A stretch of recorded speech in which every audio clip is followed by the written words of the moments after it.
Welcome to the Region Free Gamers podcast. Big show today, 2019 year in review, and happy birthday to us.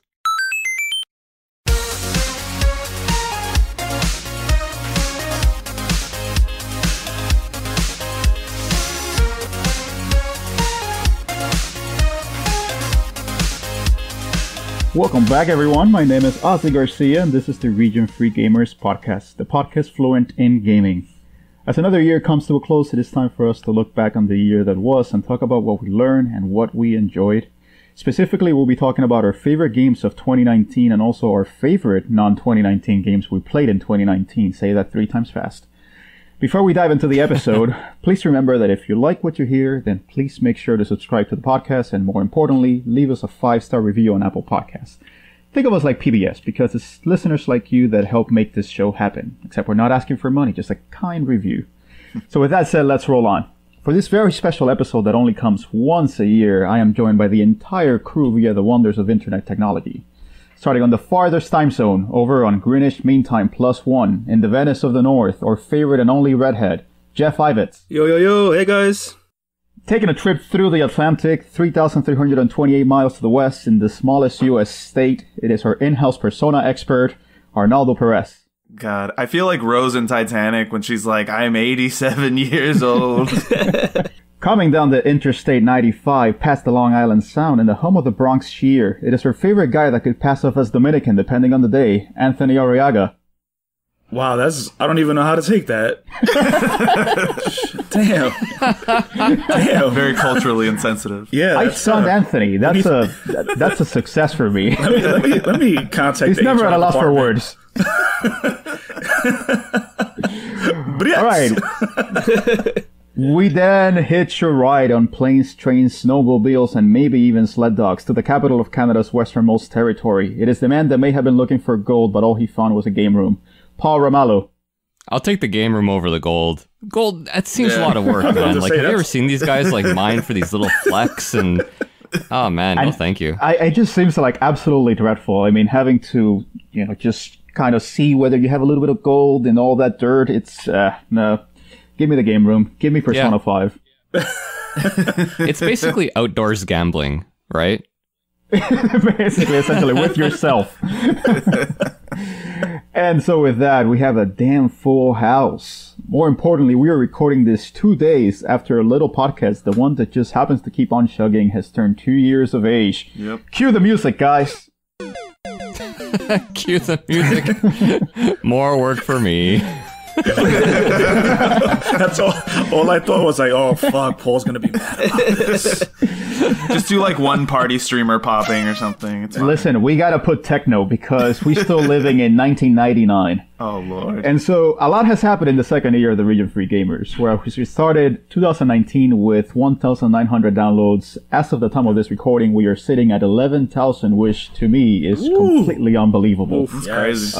So congrats, guys. Come on, guys. Yeah. We also released 31 episodes, so if you're counting, that's more than 2 episodes a month. So sure is. There you go. And we literally could not have done that without the editing machine that is Paul. So Paul, we're going to give you a very nice golf clap for you.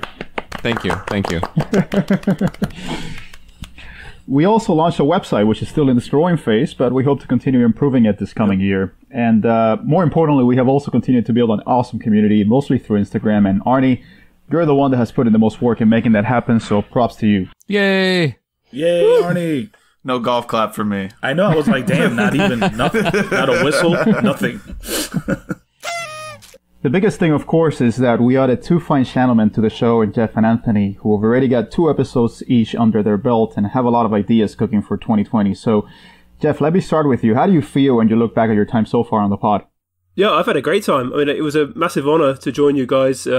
Enjoyed the pod almost since the beginning. I think I've been on Instagram for quite a few years, so when this came up, it just felt like something worth listening to, because I think I was talking to Paul when he was 8-Bit Yarns, so definitely go way back. So it's been great to join you guys. I've had a blast.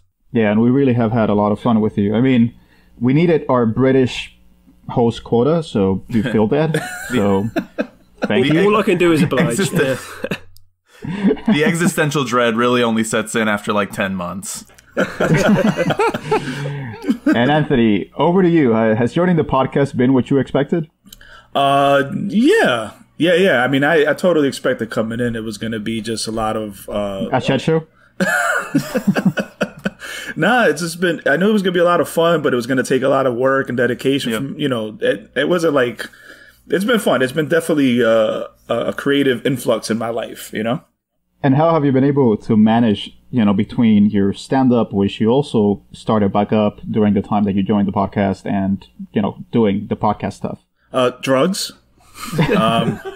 No, very helpful. Very helpful. No one take that serious. No, just I honestly I don't know, man. It's one of those things, though. I can say when it comes to the stand-up and when it comes to the podcast, is that whenever I finish doing either one of those, you're just on a high, You just you had a good episode, you had a good show, you're just on a high, and it just keeps you going till the next one.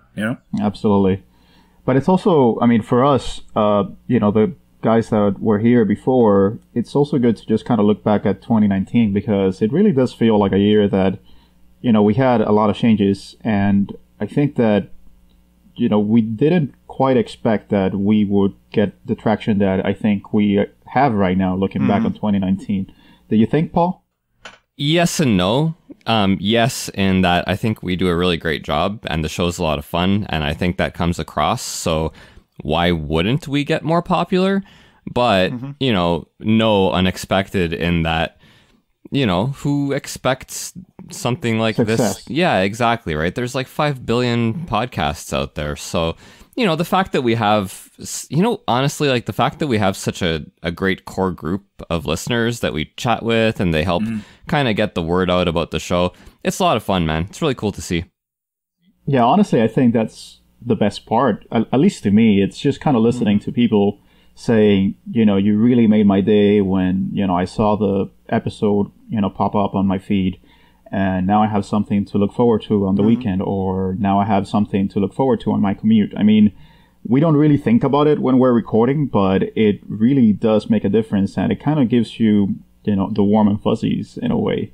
And, at least to me, when I look back on 2019, you said that yes, because we do a good job. But I mean, as you said, there are 5 billion podcasts out there, and so many of them fall through the cracks. I think there are not that many with like 3, 4, 5 guys just shooting the shit that get to 50 episodes. And I think we've blown past that right now. Yeah. So, the fact that we're still going after that kind of is a testament to not only your dedication, but also the fact that, we may be doing something right, even though sometimes, at least, myself, I kind of doubt myself. But I think it's validation to hear from the community that they like what we're doing. And I don't know, Arnie, what do you feel? How do you feel about 2019 and, whether you expected this or not? It's crazy. I mean, I've never had a personal project go past like maybe 2 months. So the fact that we're sitting at 2 years is crazy.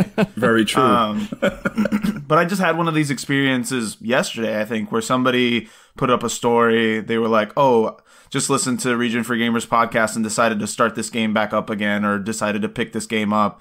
And I'm like, that's crazy. Like every time it happens, I'm surprised. And people are like, I've had more than one person be like, no, the community loves you guys. Like, people like really listen to you. And it's like, it puts it in perspective when somebody like just puts it into words in front of you like that, instead of just numbers on a download screen or whatever.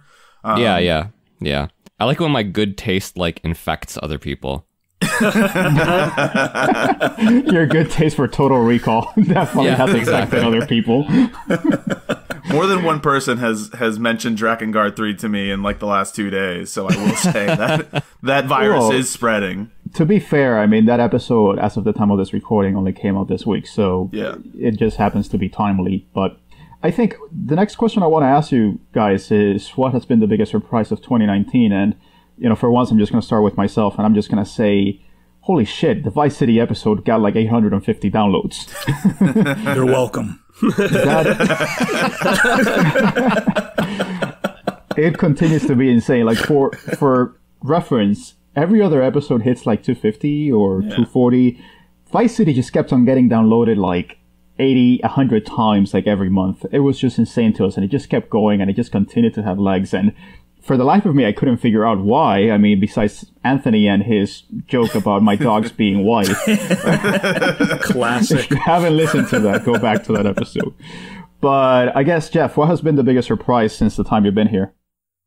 I think the biggest surprise for me has just been how easy and natural it has been to kind of fit in and how welcoming you guys are. Not to say that I didn't think you wouldn't be welcoming, but I think I was also really nervous. I had a lot of doubt as well, and I hosted a couple of episodes, and it's taken quite a bit of confidence to do that.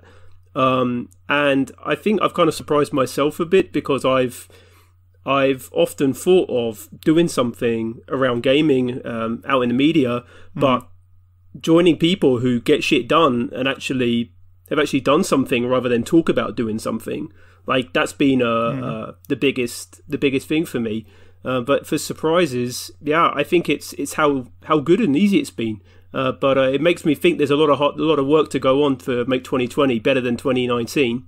So I think that's the test, that's the gauntlet that I'm laying down anyway.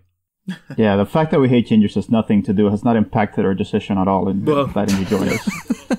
What is the world's fascination with gingers? Why does everybody like talk about hating gingers so much? I have no issue, man. Like they've just largely been delightful it's okay, people. Paul. It's okay, Paul. I don't get it. You don't need to. Don't worry. I know you hate this. He's had it all his life. What about you, Anthony? What is your biggest surprise so far? Just it's hard to jump into something that you guys have established and not feel like, okay, I got to do something more. Yeah, it's you know, like so true. Yeah. Like you just want to like I want to let you guys down, this and that, but and and as we keep going, we're gonna obviously this podcast in general is still in its infancy.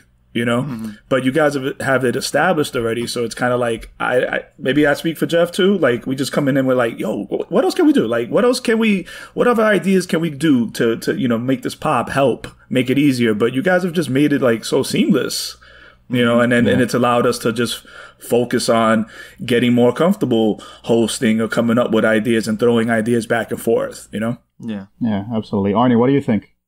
I mean, I said it before, but I just the fact that we're still going, another year down, it's crazy. I mean, I remember when you told me that you just wanted to have a podcast that made it to a year. Yeah, and now I'm at 2. So if this whole thing ended tomorrow, I guess I'd still be proud. No, but it's true. You know what they say. You know what they say about the terrible 2s. There we go. We'll see what 2020 has. No, but it's true what Arnie said though. Like it's hard to start a project is one thing, but to keep it going, especially when you have several people involved. Yeah. But I think the core group right there, you three guys, like you just kind of set the tone and set the balance that we don't have any roadblocks ever. Everything runs smooth week to week. And it takes, that's not easy. It's not easy to do at all.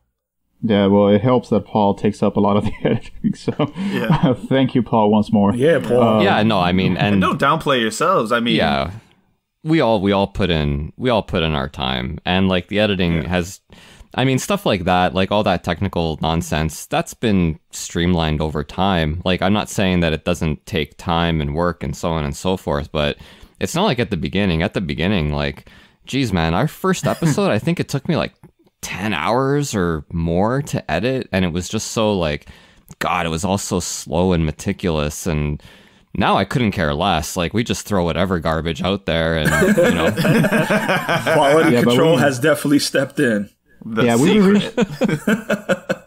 We've arrived at a certain baseline of sound quality that kind of allows us to just kind of plug it in and kind of start editing and going. We don't really have to fix a lot of the audio.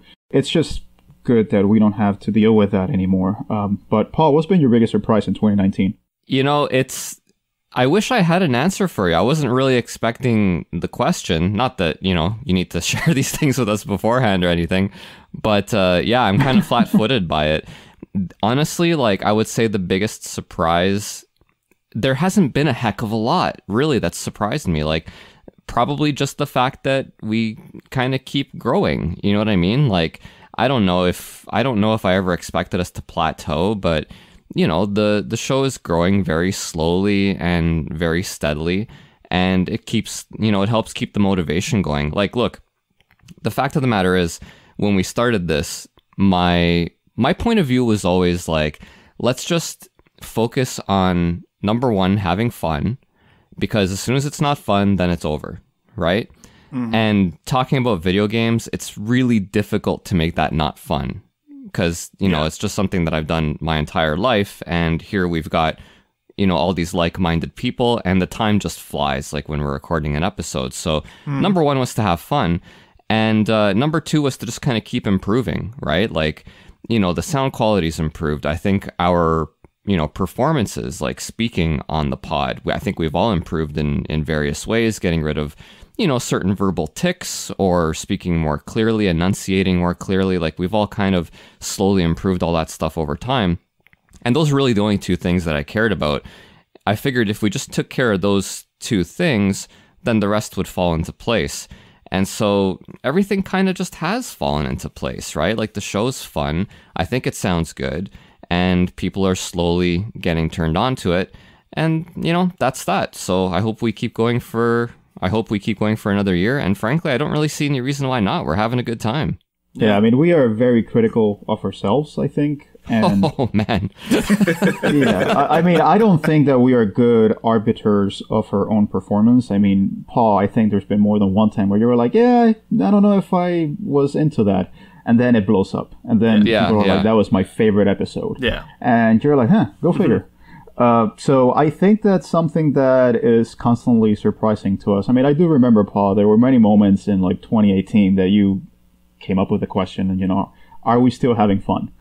And I think that's something that we've kind of stopped asking. We've just kind of taken it for a matter of fact that, you know, we're okay with doing this. And the way we kind of see it amongst ourselves is, look, even if we don't really grow exponentially, you know, it's kind of, we're just having fun with friends. We're just kind of chatting with friends, and there's always time for that. I mean, you can always take time, you know, like 2 hours or 3 hours of your weekend in order to just chat with friends. And I think that really is what, you know, makes it go. If there's a point that we don't care for each other, or we don't really like talking about this anymore, then, you know, that's a moment that whatever, one of us or two of us or all of us say, you know, this is it for me. I've kind of hit the end of the line.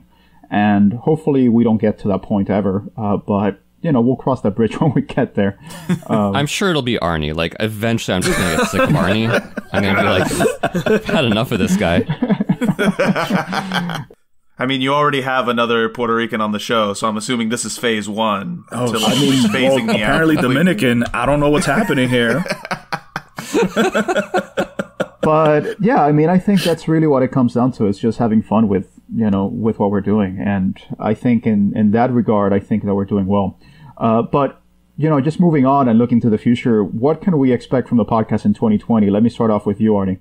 Oh, Lord. Hopefully more guests, honestly. That's what really drew me to the project in the first place. And, like, I think that's the thing. I think there may be fewer overall, but I think that the quality of guests, like the bigger names we can get and more interesting people, maybe industry people like that, I think would be a really good move for us.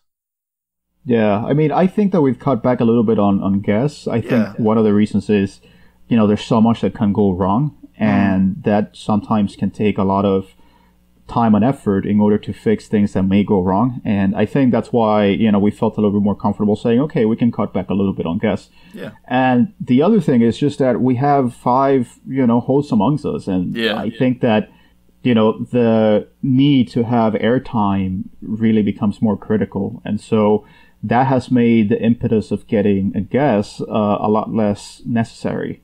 So I think in that sense, that's why I think we're going to become more selective, and there are going to be fewer, but I think it's going to be much more significant. You know, we've loved every single guest that we've had in the past. It's just we're going to kind of really consolidate it because we are just all now, you know, very comfortable with where we are, and, you know, just each one of us has something to say, and we're going to keep carrying that over. Yeah. So, Paul, what do you think we can expect for 2020? You know, not to sound boring, but my hope is more of the same, right? I mean, I don't I don't really want to add a heck of a lot because, you know, we're very cognizant of workload and burnout and so on and so forth, right? This is all built on sweat equity, right? Like we don't really spend a lot of money and so on and so forth. So, you know, that's something to be very conscious about, that we don't work too hard, because then once it stops becoming fun and becomes work, then that's when everything ends, right? So, you know, I just kind of hope that the show itself improves and we have good guests from time to time. Like we will be bringing back some people that we've already had on, and hopefully we'll have some new, but overall fewer. Yeah, that's pretty much it. More of the same, but hopefully better. Yeah, absolutely. Geoff, are there any topics in particular that you may want to bring to the podcast in 2020? Yeah, well, definitely going to echo Paul's thoughts and mentality. I think that's you know, you want to have fun, want to see it continue to grow, but do it in a way that doesn't require us to kind of go outside of what we enjoy doing this. For your topics, I'm really looking forward to delving a little bit more into some of the British side of things, especially some of the older developers and publishers who were out in the 90s. So I'm definitely looking forward to kind of diving into those a bit. And yeah, I'm also looking at doing some things around anime side and around perhaps some more longer term franchises, kind of like I did with the Turtles episode. Yes. So kind of there's quite a few things I think we can get on with. Okay. And Anthony, what do you have in mind for 2020? I think it's really just trying to come up with just more creative things that I could push out here, you know, without, like you guys said, without creating more work. You know, I definitely want to, like Geoff was talking about, delving into more topics. My mind goes a little crazy, like when I'm like doing, you know, thinking of ideas or whatnot. So I kind of almost got to step back, you know, and start from scratch. So I was actually thinking about just, you know, thinking of like for episode ideas with just starting with the 8-bit era again, and just starting with the games that I just grew up playing, and then just going from there, you know, just kind of just doing my own timeline and just revisiting a lot of the past, because a lot of the Gaming that we do and a lot of the collecting we do is all based on nostalgia and great memories. So I kind of want to delve more into that and kind of see like how it connects with everyone. Yeah. Yeah. I mean, at least on my part, you know, a lot of what we do, and Paul mentioned this and Geoff echoed it, a lot of what we do is kind of on a cost-benefit analysis basis. I know that I imagine people would want us to do something on YouTube and kind of put our faces out there and, you know, put videos and stuff like that.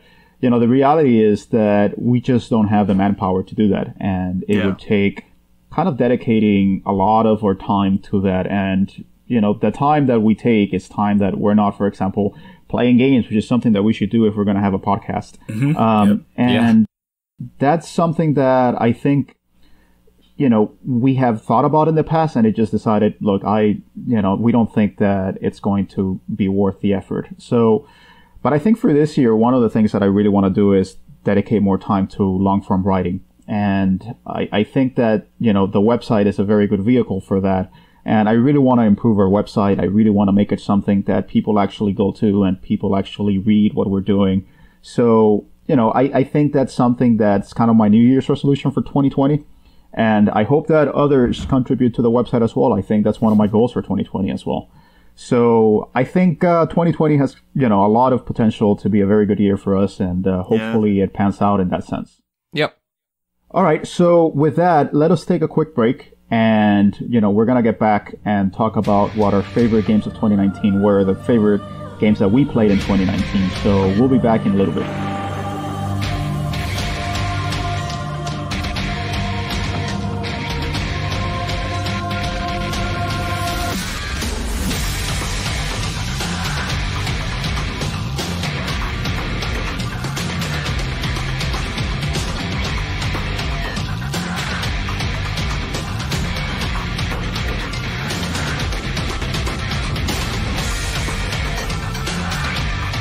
All right, ladies and gentlemen, and we're back, and we're going to go over to Netherlands again and talk to Geoff. Geoff, what has been your favorite non-2019 game that you played in 2019? Really good place to start, because nearly every game I played is a non-2019 game, so that's great. So I've gone through all my shelving, kind of go, right, what have I played? What have I picked up for the first time? Because I tried to pick up a game that I hadn't played at all. And a game fell very, very nicely right into the middle, or in between 2018, 2019. And it's a game I think Arnie is either interested in, so hopefully I can convince him. But my non-2019 game of the year, 2019, fact, Fist of the Northstar Lost Paradise. Yes. I have been very interested in this. I did not expect to hear that. I didn't take you for Yakuza like a dragon type guy. I am a very mysterious person, Ozzy. You will find. Yakuza 0 was one of my favourite games of, 2017, was it? Jesus. Was it? Yeah, it was, Been I that think. long? Yeah. God. Yakuza doesn't get enough shit for releasing a game almost every year, sometimes releasing 2 games every year. I don't think we fault it like we do for Call of Duty, but they've been pumping those out, man. Yeah, man. So Lost Paradise. So probably a bit of bit of context for everyone. So I'm a massive Hokuto no Ken, Fist of the Northstar fan. It was one of the very first animes I watched. Hyper violent. My mum didn't realise what we were hiring from Blockbusters. Get it home, put it in the VCR, and suddenly there's blood everywhere. And I thought, this is the most incredible cartoon I've ever seen in my life. So it had it's a major thing for me. I've got most of the terrible games from the 8 and 16-bit era. They're all mostly terrible. The beat 'em up on the PS2 is, from the arcades by Arc Systems, is utterly fantastic. But yeah, this one from Yakuza, from the Yakuza team, I absolutely loved it. And it's not because it's got the best gameplay, it's not because it's got the best story, it's not because it's the best at anything. It's there because it's the most fun I've had all year. And I think that's where, if you can't smile and laugh at Kenshiro mix when he's creating a cocktail, then I think you don't have a soul. So that's kind of I just really fully enjoyed it. You've got also, when you do a lot of mini games where you're playing baseball with an iron girder and you're hitting guys up into the distance to create the Big Dipper sign in the sky. You're running a hostess bar, typical Yakuza. That's amazing as well. It's just a lot of fan fulfillment. I had a great time playing it. Yeah, I know you played it, Paul. How do you view Geoff's assessment of that? I concur. It's just fun, right? It's so ridiculous. But I mean, it's a Yakuza game, so it should be ridiculous. You know what I mean? But when you combine the whole, my enduring memory of Fist of the Northstar Lost Paradise is the way Kenshiro constantly says that he doesn't want to fight, and then 2 seconds later he's wasting everybody. You know what I mean? He's like, look, guys, I don't want to fight. You don't really want any part of this. And then the punks are like, yeah, let's go. And then he beats the crap out of them. No matter how many times he says he doesn't want to fight, I'm like, that's code. It just means he's going to fight. It's great. And let me ask you a question, Geoff. I mean, one of the things that may shape your perspective on Fist of the Northstar Lost Paradise is how many Yakuza games you have played over the last 3 years. And I guess the question is, had you played any Yakuza games recently before this that was not Yakuza 0 in 2017? Yeah, I played Kiwami of the first remake, and I enjoyed that. But I found after going from 0 to Kiwami, it's a bit of a step down, because in a way that the world just completely closes up. And you're like, sweet, I want to go here. Well, it's not open. So that was a little bit of a disappointment, I guess, Kiwami. And then I think Lost Paradise is based on an older Yakuza engine as well. So it's not really the most current. The environments are quite drab. The fighting gets it's as simplistic as most other Yakuza fighters that they've done. It's not exactly the most enthralling of gameplay, and you kind of, because you're Kenshiro, if you can't win every fight, then there's something seriously wrong with your gaming ability. So I'm presuming you didn't get killed at all, Paul. I mean, the Yakuza team has kind of developed this kind of pipeline where they've been able to take a lot of the same assets, they've been able to take the same engine, and just kind of translate it into a product. I mean, I still think that we need to give them a lot of props because creating so much content. I mean, every game has over 100 side quests, and so many of them are so zany. I mean, Arnie, you can attest to this. Yeah, and absolutely. the fact that they can continue coming up with all these creative ideas just seems really, impressive. And I'm really excited. Yeah. Yeah, Go ahead, Geoff. Well, I think with Fist of the Northstar, you've got 35 odd years of source material. It's a bit like with the Dragon Ball Z Kakarot game coming out. It's like, you've got all the material there. You just need to either pick a story or pick some characters out of an endless cast. And as long as you've got some guys who understand the series and maybe even talk to Tetsuo Hara or Bronson, then you could easily make this, like, just reuse assets and what have you. But, Yeah, and did you, because I want to ask you, how did this game compare? Because Koei Tecmo took a stab at the Hokuto no Ken franchise in the Dynasty Warriors mode. Did you play that? Yeah, the Ken's Rage. How do you think this compares? Oh, this is, so I'm not a big Musou guy. I've tried multiple times. I've honestly tried, and I just can't get into them. It's just endlessly pressing the same buttons over and over again, and I'm like, I can't. So this is, for me, miles ahead, miles better. Even though Kenshiro should be able to kill hundreds of people, this, at least, it felt like when you were fighting groups of people, you really had to pay attention and to focus on each individual, fight. Whereas Ken's Rage, it's just press the kick and he'll kill 20 people in one kick, and you're like, yeah, okay. Yeah. So I might catch you flat-footed with this question, but I'm going to ask it anyways. So because the Like a Dragon, the Yakuza team, has had their hand at some other properties, like right now Hokuto no Ken, do you have any other anime franchise from the 80s and 90s that you would want them to take a stab at? That is a good question. That is a very good question. And I'm going to keep saying it's a very good question whilst I think, so that I'm filling time. I was actually just thinking about this because I was like, I could see them, like, I think it'd be really cool for them to, like, try this with other anime properties. Berserk is the one I think offhand, where, like, it's a fucking huge muscle-bound dude who can kill a bunch of people. Berserk would be good, but I also think something like Ninja Scroll would be awesome. I mean, that's not something that we've seen a lot of. I don't think there has been any adaptation of Ninja Scroll. I guess with a Ninja Scroll, because Yakuza and Fist, they're quite rigid characters. They have quite rigid movement. I think if you have to get Jubei in there from Ninja Scroll, who should be jumping through trees and doing ninja-y stuff, that could be a difficult one. I don't know if that could work out. Yeah. But no, I mean... what about, what's this guy's name? Baki the Grappler? How about that? Does he go around beating people up, I guess? That's what I'm thinking, because I haven't seen it. I haven't seen... Give me that. Give me some contrived gangsters that try to murder my girlfriend or something. I can tell you what wouldn't work. What wouldn't work is One Punch Man. Oh, yeah. So, Geoff, any answer? No. Well, that was anticlimactic. A sequel to Fist of the Northstar. No, Arnie had the best idea, which was I think Berserk. Arnie had the best idea. Yeah, Berserk. Go on then.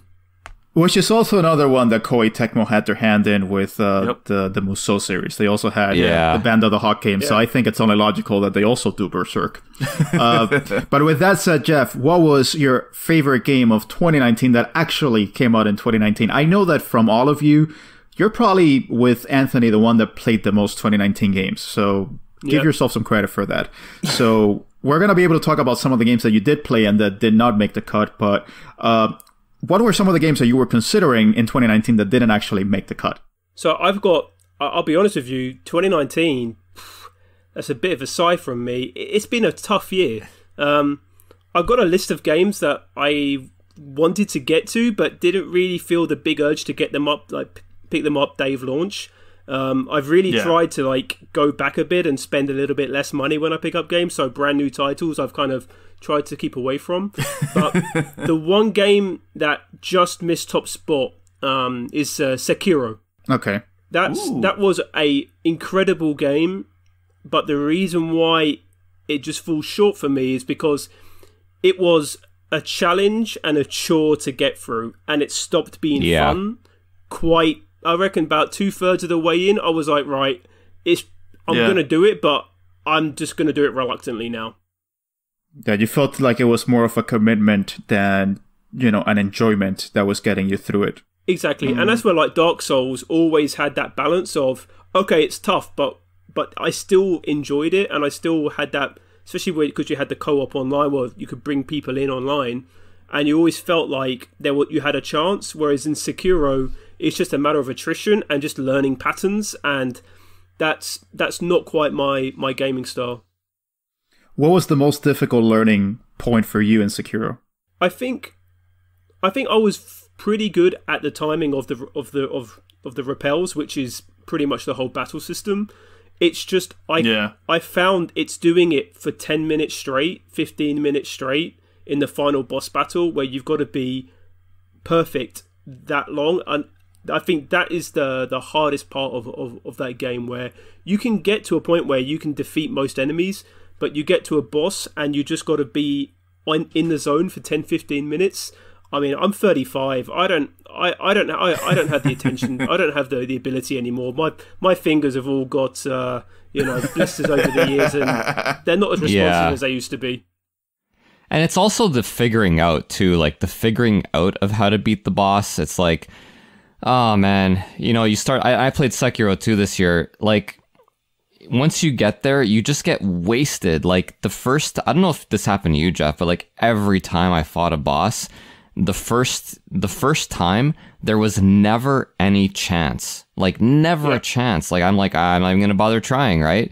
And that's a little bit, I don't know, man. It's a little bit shitty to kind of go into a boss fight in a game and know that the first time you have zero chance, and you're just kind of like, well, let me just slowly start identifying the pattern, and it almost kind of feels like a quick time event after a while. Yeah, that's how I feel about all the Soulsborne games. It's just, you know that you're gonna die, and you're just gonna have to repeat it ad nauseum. And I love them, but I do understand that the stress of it just becomes overwhelming. I can never play a Soulsborne game for more than 2 hours at most, and most of the times I just play it for like an hour and a half at most. Because it's just the external stressor of being on the zone all the time starts wearing you down, and I could really see how a 30-hour Soulsborne games just. It's a trudge to get through. Yeah.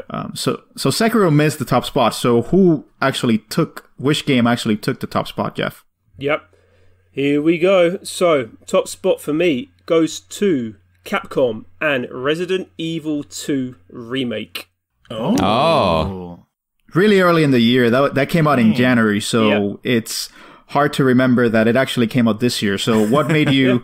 I mean, we kind of expected that you would be into Resident Evil 2. I mean, in 2018, you mentioned that was one of your most, anticipated games of 2019. So it's good to see that Capcom delivered.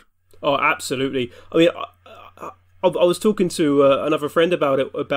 Look, we've had so many remakes, and I can even have a look now, and I can see 3 or 4 games that have just been re-released on the Switch, and it's like, well, it just seems to be easy money.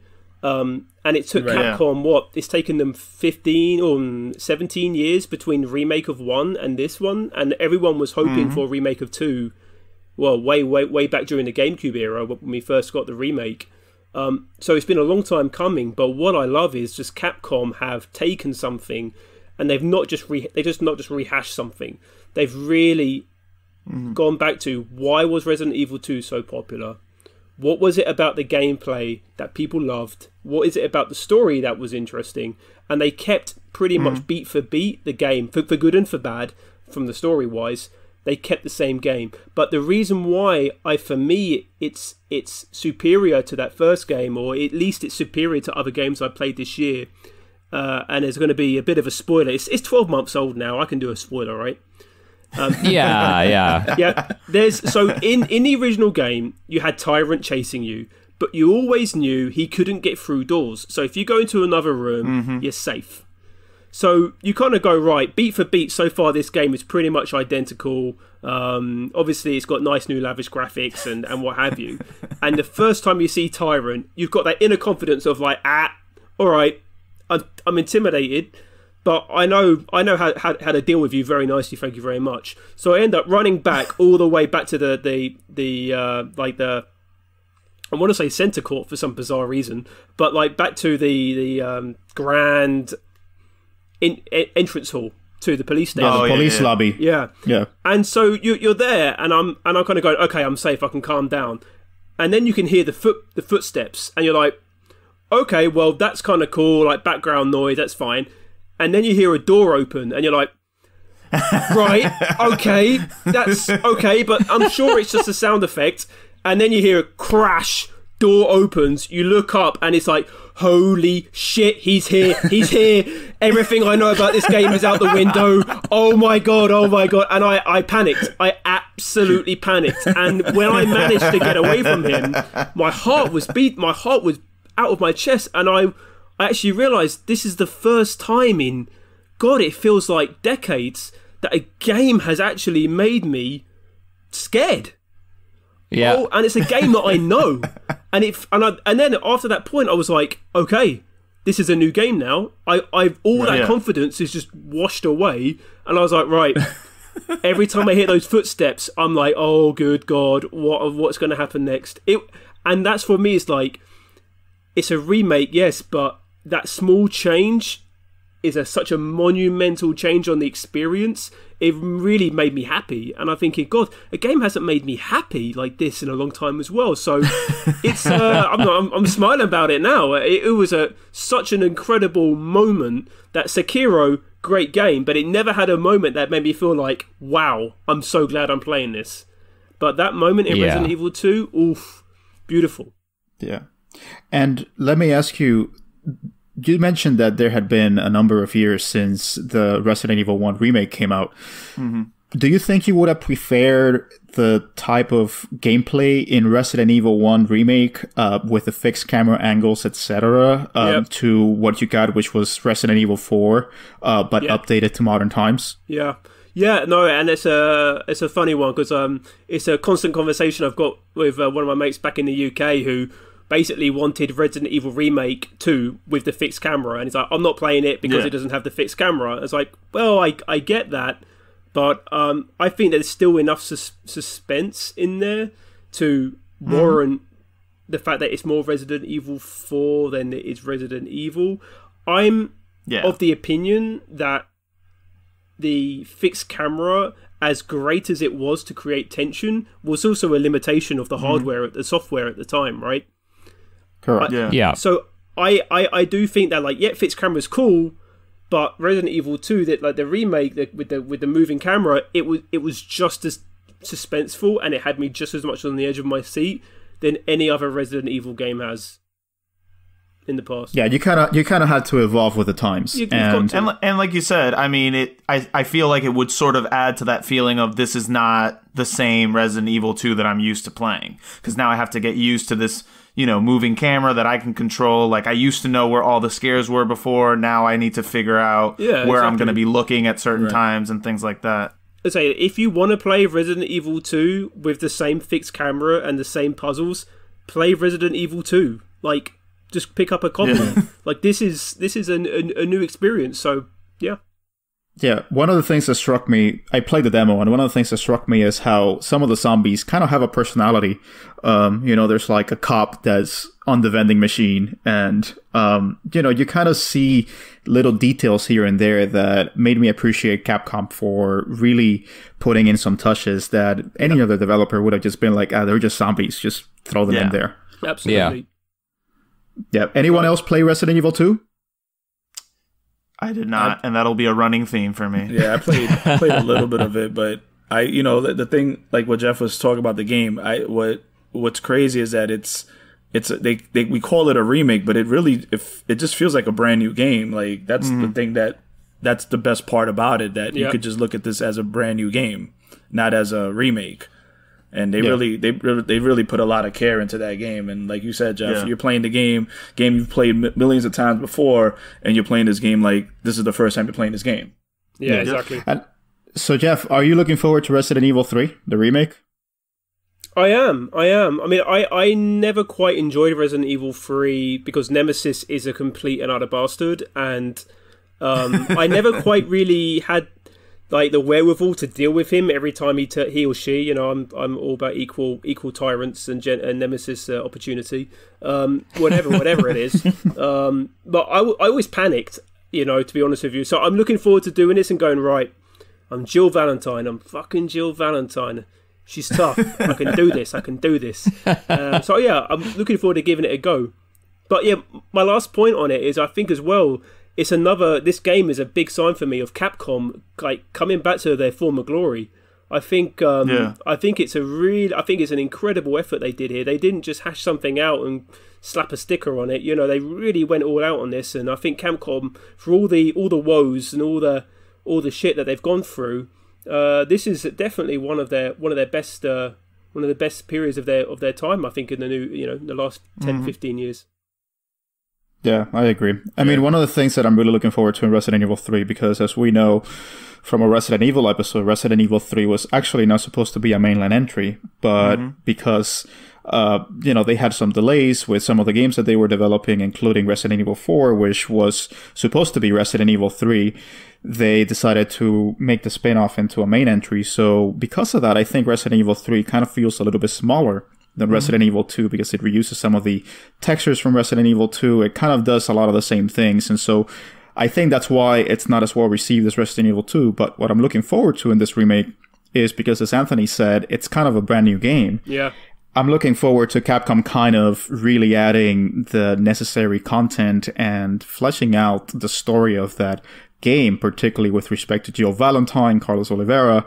I think that they have a good opportunity to make it a really good title. So I'm looking forward to it, really. And at the very least, I know Nemesis is going to be terrifying. So that's going to be there.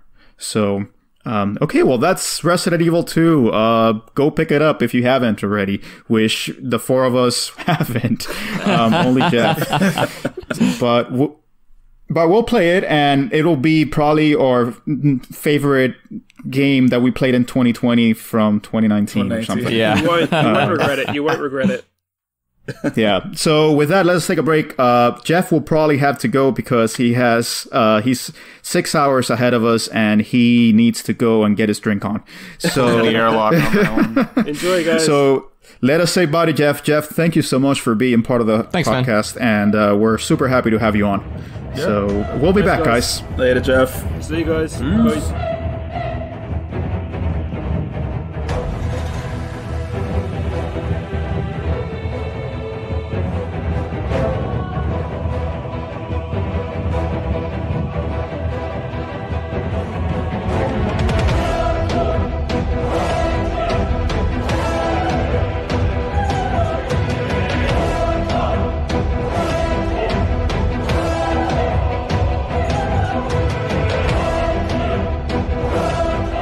All right, everybody, and we're back. And again, if you're just tuning in, which I don't know how you could do that in a podcast, we are going over our favorite games of 2019. And let's go to Anthony. Anthony, I see you a little bit distracted there, but we're going to go over to you. What was your favorite non-2019 game that you played in 2019? There we go. Look at that mug. Oh, man. It's, I think I'm trying to think of something that I haven't spoken about already that I played, but I really can't think of anything. So I'm just going to re-mention these games. Definitely Assault Suit Lanos. Right remake on the PS4. That was a nice surprise to stumble upon. I know I mentioned it on a previous episode, and Paul, we were talking about that.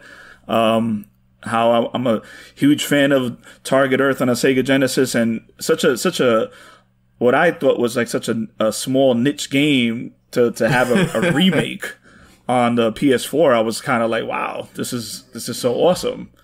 And then of course, just going down that VR tunnel, that rabbit hole of VR, finally playing Super Hot, in all its full glory after years of just seeing demos and watching demos, and now being able to finally play the game.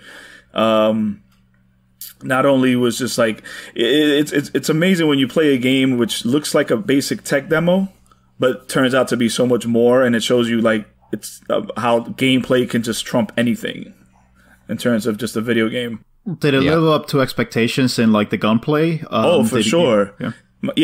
My kids still make fun of me because when I would get shot, I almost felt it. Like I would just yell out in agony, and it was the craziest thing because they'd be like, "What's wrong with you?" And I'm like, "You didn't feel that? I felt heat." It also helps that you've actually been shot, so true. That Briax, experience. The thing about Superhot is Superhot really stands out to me as one of those games that really tells you like gameplay is king because the graphics on it are so rudimentary, so like very, basic polygon stuff, and it works so well for that game, and it doesn't impede your like enjoyment of it, your feeling of like being a badass when you like really pull something crazy off. Yeah. And it's almost like it's so good at that when you go play a game like Blood and Truth, it's almost like, oh, this is too much. No, this is too real. This is too realistic and good looking. Nah, I need something basic. Do you ever feel like the VR was a limitation to Superhot? Because I know some people have complained that they played it on Oculus, and Oculus has a little bit more, it captures more of your area. Do you ever feel like some of the times you were going out of the play area, etc., and that was a limitation? No. Nah, I think it's Oculus has really got it down in terms of like your play area and how to kind of draw that area out before you start playing the game. But I think with anything you kind of adjust. So like after playing with the PSVR for a bit, you know where to go, you know how far you can stray and whatnot. And I never really felt like it was impeding any of my gameplay. Yeah, unless you go right from one to the other. Like, if the only Superhot experience you know is PSVR, then you're not going to know any better. Yeah, absolutely. No. Some podcasts are Nintendo fanboys. Some podcasts are Xbox fanboys. We're pro PSVR on this podcast. This is a thing. That was the biggest surprise. I will not abide any ill words. That was the biggest surprise of 2019, man. Yeah. So, Anthony, what was your favorite game of 2019? But before we go into that, what was the one that missed the top spot? Man, I'm trying to think. I literally have. It's funny because I have 5 games written here, and 3 of them have been courtesy of this podcast. 2 of them from Paul. And one of them from you, Ozzy, Blazing Chrome, River City Girls, and Killer Queen Black. 3 games that I've just been playing like crazy the past few weeks. I would say I had like a game in mind for my game of the year because, as you guys saw, I didn't really buy anything till the end of the year, so it kind of just hit me in a flux. But I was okay. So, given the time that we have to play, I really didn't feel like playing anything too deep. I wanted to get into something that was just going to be fun. I could get right into it. So I started playing Control. Ooh. And a pretty amazing game. But it just didn't quite check off that box of just the fun factor initially for me. So from where I'm coming from, I'm going to go with Jedi Fallen Order. Ooh, right on. That's your top game of the year? That's my top game of the year. I'm going to put Control slightly at the outside looking in. But Jedi Fallen Order to me is the game that I had the most fun playing this year. Well, last year. What did you enjoy the most out of Jedi Fallen Order? Did you enjoy the combat? Yeah, well, that's the thing. So it's funny because Control and Jedi Fallen Order, they're almost the same game in a different universe. You're being chased down for your powers. You're running around trying to figure out the story. But with Jedi Fallen Order, I think the combat was just a little bit smoother. Mm-hmm. It's silky smooth, man. It's so silky smooth that it's almost like too fast for you initially. You're just like walking around, running around, and you're just like, whoa, I need to refocus here. But I love the gameplay. The graphics are amazing, and that's hard I don't really get impressed by graphics anymore. I'm so spoiled and whatnot. But when you see a game that you're kind of like, holy shit, this really looks good, and it's actually like gameplay. The cutscenes are the gameplay the footage. It's like there's no difference, which was a difference in Control. There was a big difference between a cutscene and the gameplay.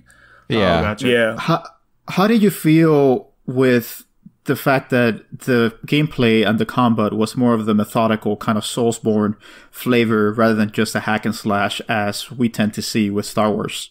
Well, it's funny because I started playing Fallen Order, and I definitely I seem to gravitate toward games like this, but it definitely has a more of a Arkham Knight kind of battle.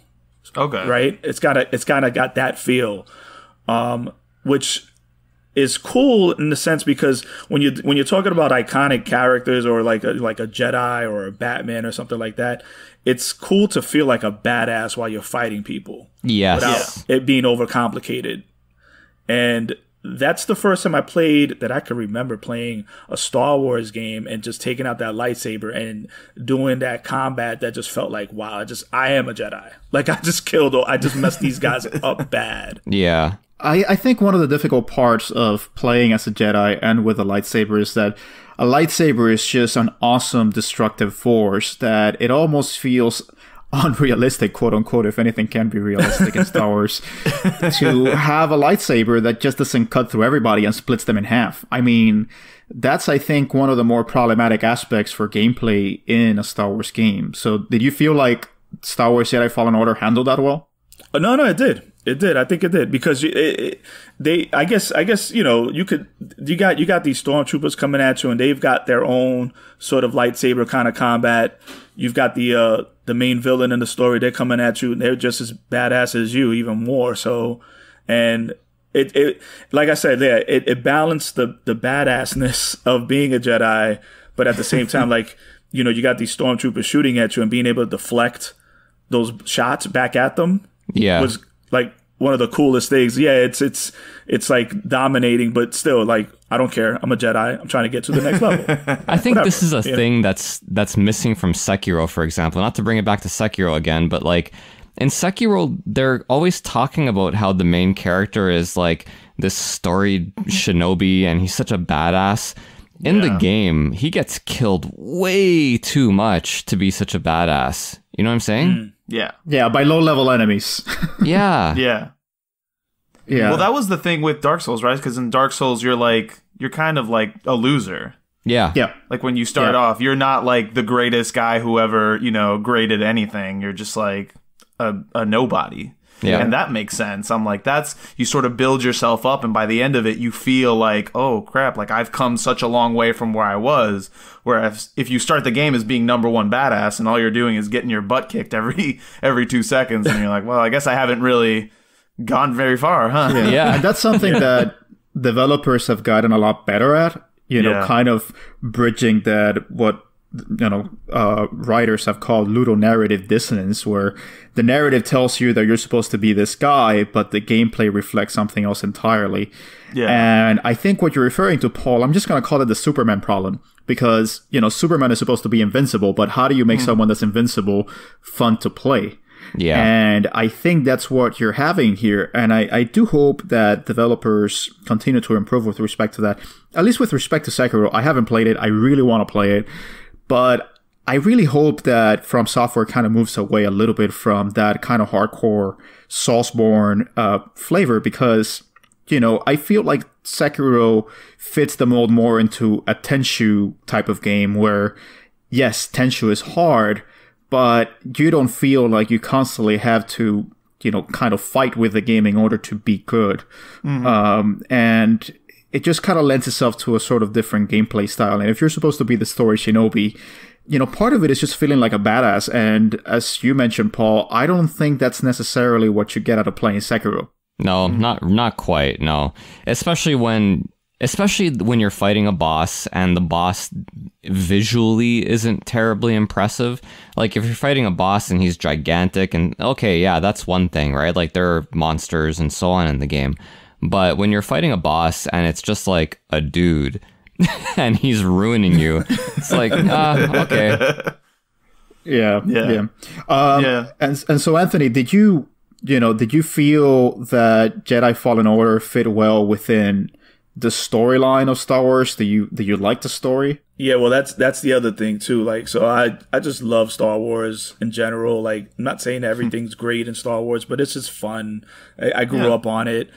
And I love how this game ties right in to canon, because it literally takes place about 5 years after episode 3 and about 15 years before episode 4. And the storyline is just so cool because, so, you know, basically, like, I don't know if you guys, you know, I don't know if you know it, but like the Jedi have been basically eradicated, and the ones that are still around, they're in hiding. The main character at this point, he's one of those, and he's being chased down by Inquisitors who have been trained by Darth Vader. So it's, when, you know, just tying into that story, to me just felt like, wow, this, like, I'm in this movie right now. This is a movie.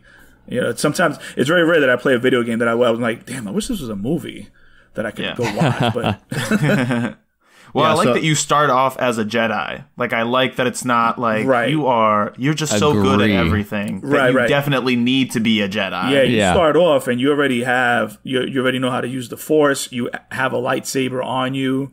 So you acquire, you know, like, of course you acquire skills as you go along, because I guess, well, the way they incorporate that into it, which is kind of cool, is that he hasn't been training for 5 years. So slowly but surely he's having flashbacks of his master teaching him how to do certain moves.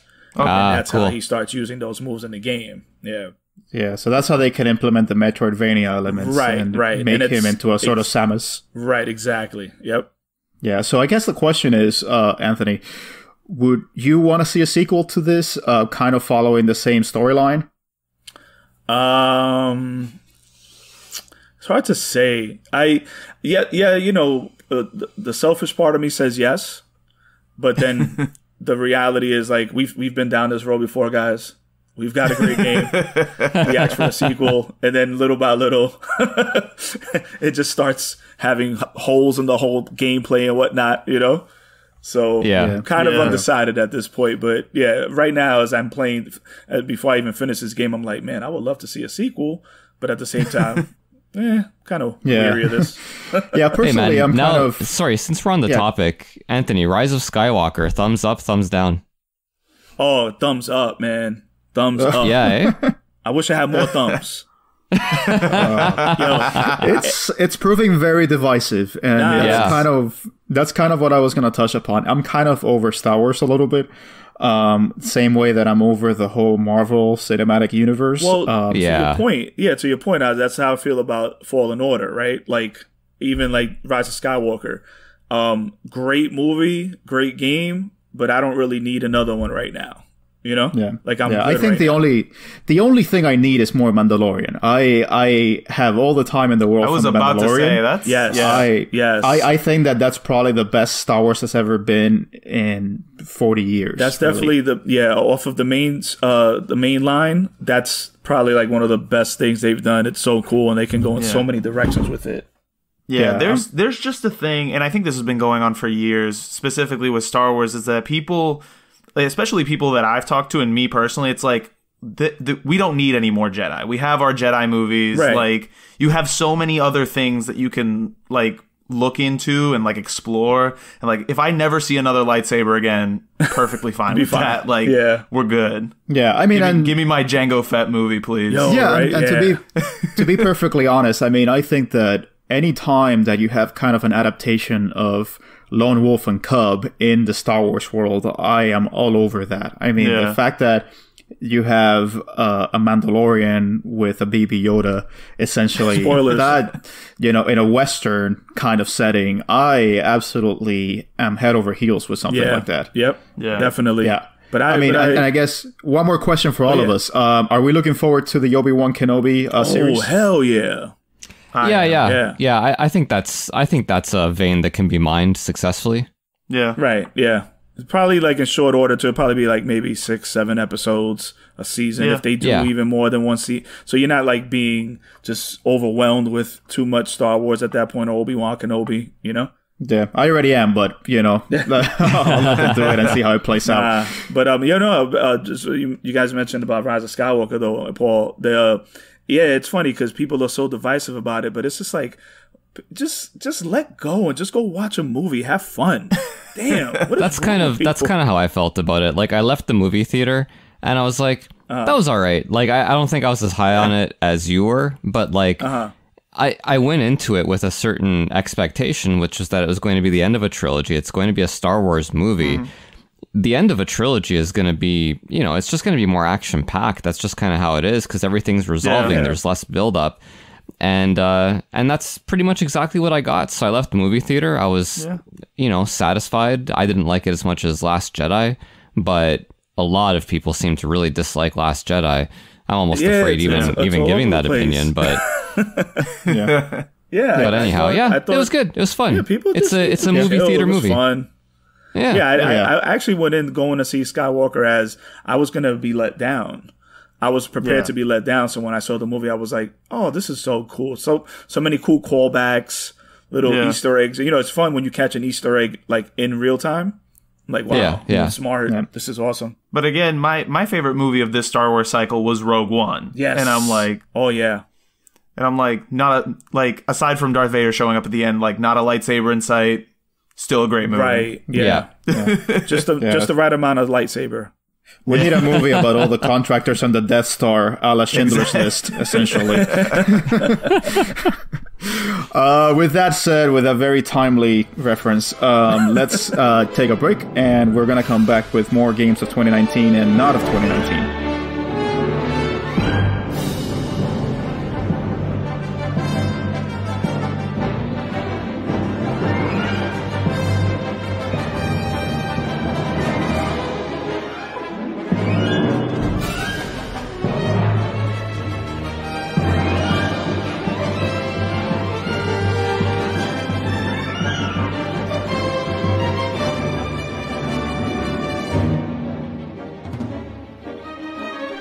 All right, everybody, we're back, and we are going to go to our favorite procrastinator in giving us an answer. Arnaldo, Arnie, as we call him. Hopefully he takes less time to give us an answer now. Arnie, what is your favorite game of 2019 that didn't come out in 2019? Well, I think the first thing we need to do is ask ourselves, what is a game? Oh my God. That's the most Arnie answer that was ever Arnie. Exactly. No, so I came in here with a non-2019 game. I was like, all right, so how obvious am I going to be? Am I going to be Persona Q2 obvious, or am I going to be Yakuza Kiwami 2 obvious? I'm like, they're both about the same amount of obvious for me.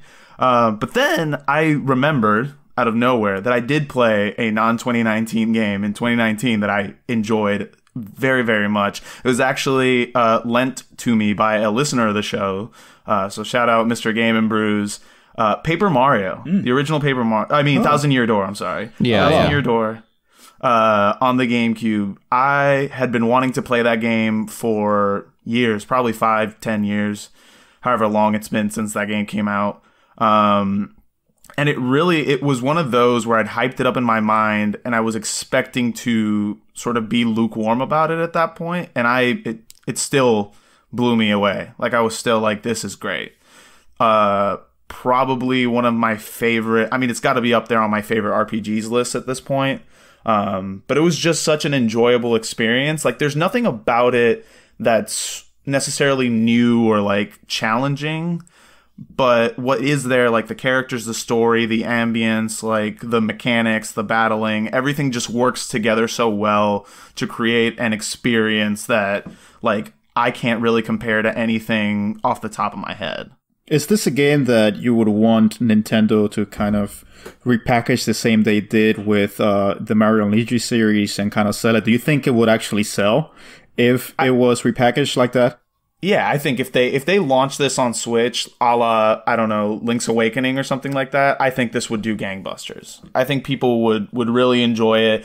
And I think a lot of people who maybe didn't get into some of the RPG games back in the day, because the Mario and Luigi and Paper Mario series have always been pretty distinct. And I think Mario and Luigi sort of had longer legs because maybe it came out a little bit later, and so they kept going for a while and they sort of caught fire.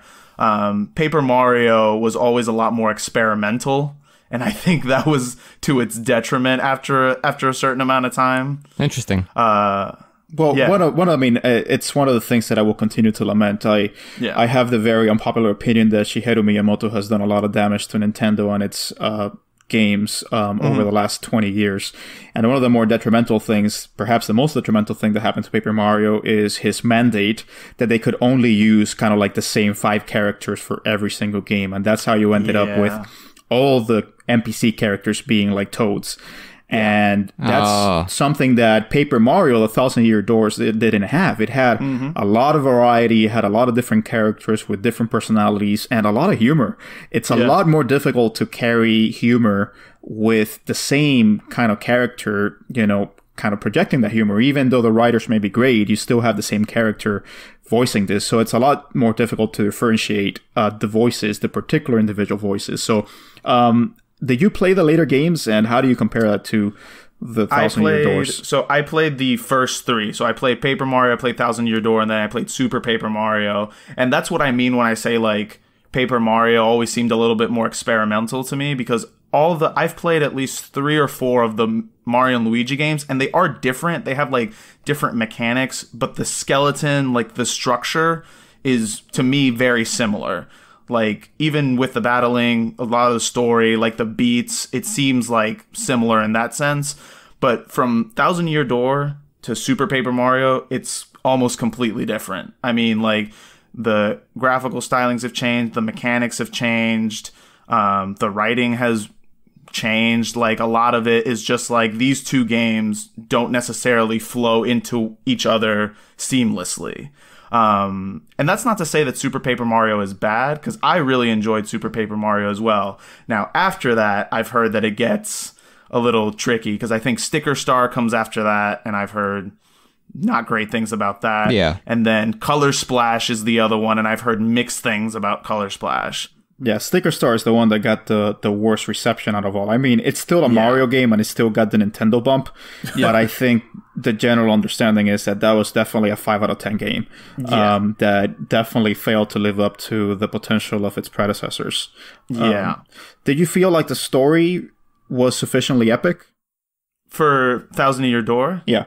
Yeah. I thought so. I mean, and I think part of it is just that the humor in the writing is, I don't know what it was about it, but it just caught me.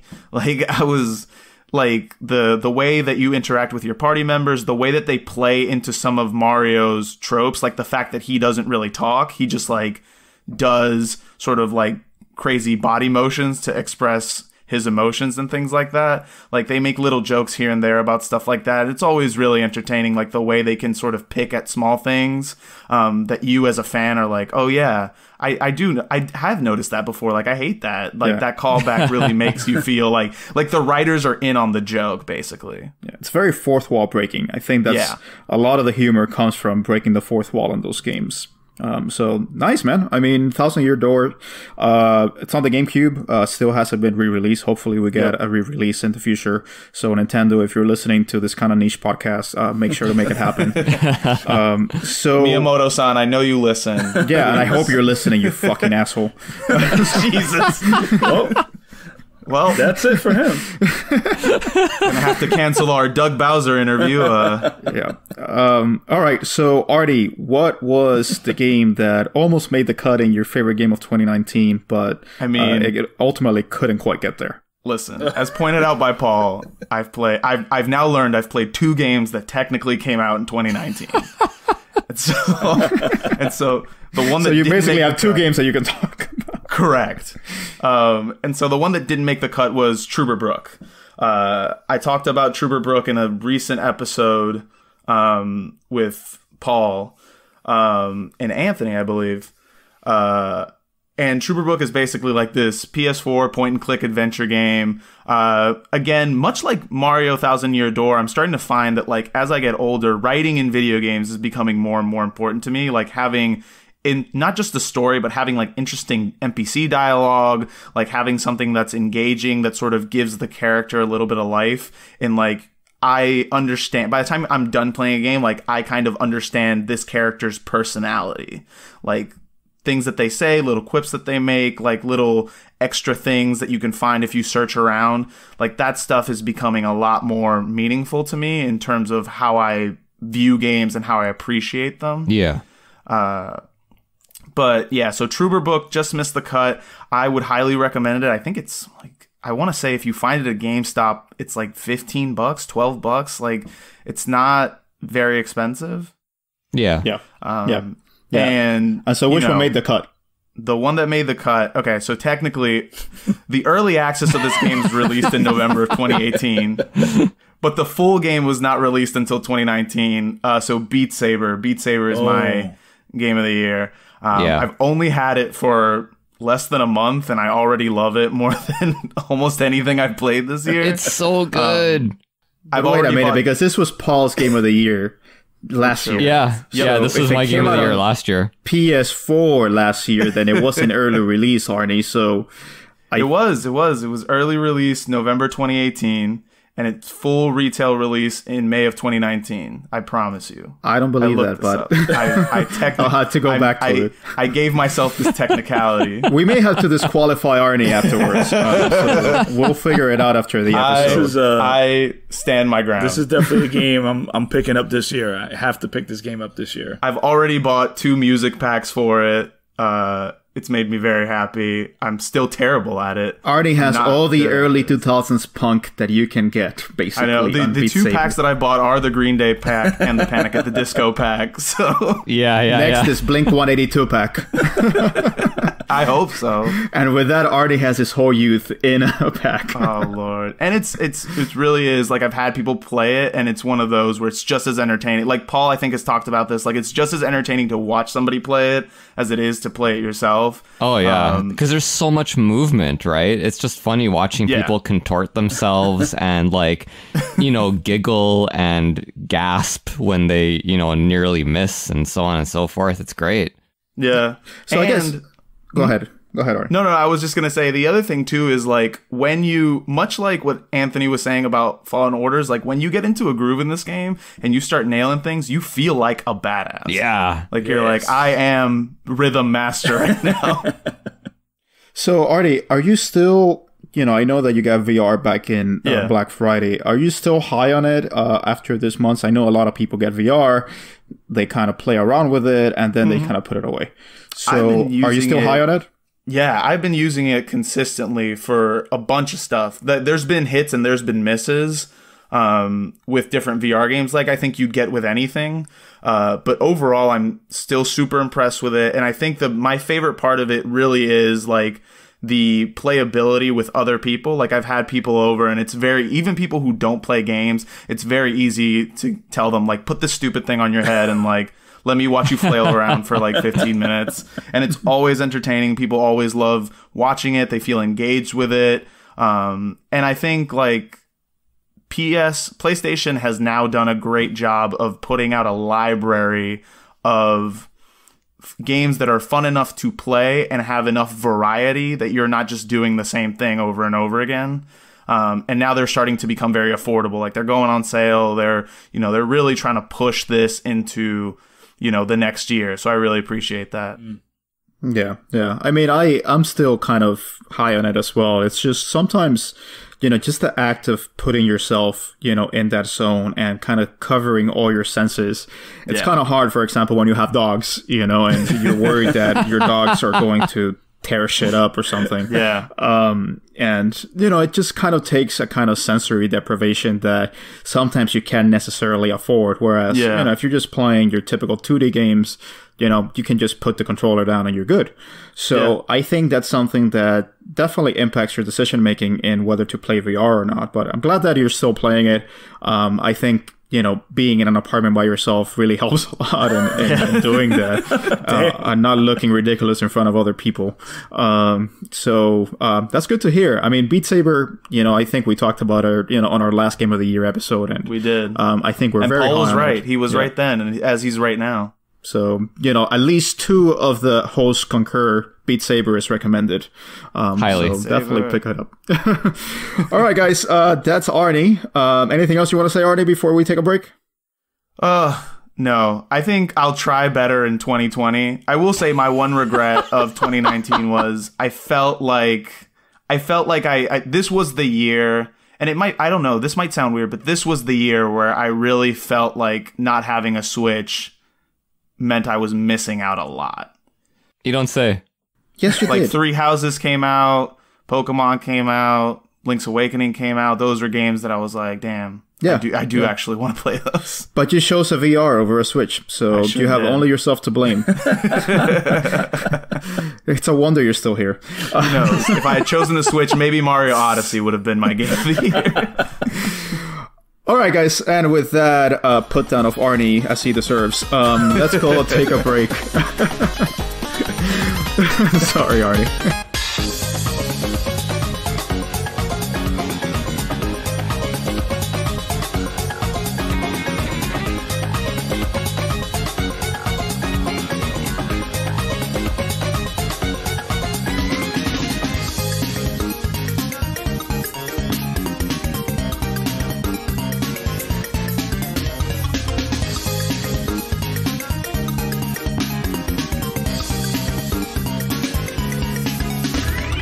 All right, everybody, and we're back, and we're gonna go and make our way over to Canada. And Paul, tell us, we really want to hear, what was your favorite non-2019 game that you played in 2019? You know, I haven't played that many non-2019 games this year. I would Must say be nice. I've only got like a couple here, and so I've already talked about Tokyo Mirage Sessions, I think twice now on the pod, so I'm not going to spend too much time on it. But I started playing it in January. I finished it, I think, early in December. It just kind of lasted the whole year. It's, you know, like an 80-hour JRPG, and it was always just kind of a pleasure to play it. You know what I mean? Like, you sit down, it's very easy, it's very bubbly. The story is, like, not great. You know, it's very silly. And that was just a very easy experience. Another shout out here to, like, it's so weird now with Steam and all the early release stuff, because, like, do I mention a game that was released, you know, 2 years ago, early release, or I don't know, right? So what I will say is that this could be a 2019 game, it could be a 2017 game, I'm not sure. But I got it in December, and I mentioned this briefly in chat. I got it in December for like $3 on Steam. It's a game called Mindustry. And it's I was completely fucking obsessed with this game for about a week, where it's a mashup of Herzog's Way and Factorio. I don't know if you guys have heard of Factorio. Nope. I think you talked about it before, didn't you? Well, you should explain it for everyone that hasn't heard of it. Yeah, exactly. So Factorio is basically like another take on like the transport tycoon kind of games where you're building a shipping network, except that Factorio is much more focused in the efficiency. So when you're setting up your factory with the conveyor belts and so on and so forth, it's all about finding the most efficient way to move shit around, right? And so what Mindustry does is it takes Factorio, kind of lightens it quite a bit, because Factorio is very detailed, and also includes a tower defense kind of portion to it. So you have your little ship that flies around, like in Herzog's Way, and it builds towers, and it builds like mining drills and stuff like that. And so you mine all this stuff, you build conveyor belts, you bring it back to your base, and you have to make sure that you do all this stuff efficiently enough so that you're able to build enough defenses to stop the aliens. It's just a weird mashup, and for me, it totally worked. I was like I said, for like a week, you know, I'd get home from work, and you know, I'd do like the requisite conversation with my wife, and she could like. And she could like see me itching, right? She's like, "You're gonna go mining, aren't you?" And I'm like, "Look, you don't understand. Like, I just researched the laser drill. I can now mine thorium, and with thorium, I can build like this other turret." And like, and she's like, "Yeah, whatever, just go, go do your mining." Paul, how many eye rolls do you get per day from your wife? Holy shit, man. Like, I don't know, 7.5, I think. Now that, you have this game on Steam that you discovered, do you think this is a game that could work out on the Switch or PS4? You know what, man? Probably not. Probably not. Like any kind of real-time strategy game is going to struggle on a platform that doesn't use mouse and keyboard. So could it work? I mean, they can try, if they can figure something out, but like, I think it'd be very difficult personally. I mean, if somebody found a way to do it, great. But this game, it's still like, it was released a couple of years ago, I think, or it was first made a couple of years ago. And I think we're now on version 4 of it. And it's still technically early release. So, I don't know when this guy, it's made by like one dude, and I don't know when he's going to finish it up, officially, quote unquote, and perhaps release it on other platforms. But no, I don't think it would work all that well on. I mean, they made Baldur's Gate and Planescape Torment work on the Switch, so I still hold out hope. I mean, one of the things that I kind of think about is the fact that we no longer have like mouse peripherals for our consoles. Back in the day on the PlayStation 1, I mean, in those days, you needed a cord, and even then, we were able to have a mouse. Now you don't even need a cord. So I do wonder, if that's something that's going to make a comeback on the next generation, whether we're going to see more mouse and keyboard games, and just kind of understanding that, look, everybody has access to this. It's a peripheral like any other. Basically, our consoles are like, light PCs. Yeah. So why not? So yeah, we'll see. Okay, Paul, so which game did not make the cut for your top game of 2019, but, you felt very good about still? Okay, before I get to that, I know that you guys make fun of me because of Etrian Odyssey. Yes. And it so is your because game of the of that, year in your heart. It is 100% in my heart the game of the year, but I can't. Like, I understand that for our purposes, I can't give a Nintendo 3DS game the 2019 game of the year. I mean, listen, Paul. I think that everybody here respects your life decisions, and we're glad that you've compromised your own beliefs to make this show a little better. Thank you. It really is for our listeners more than for you ingrates that I'm picking something else.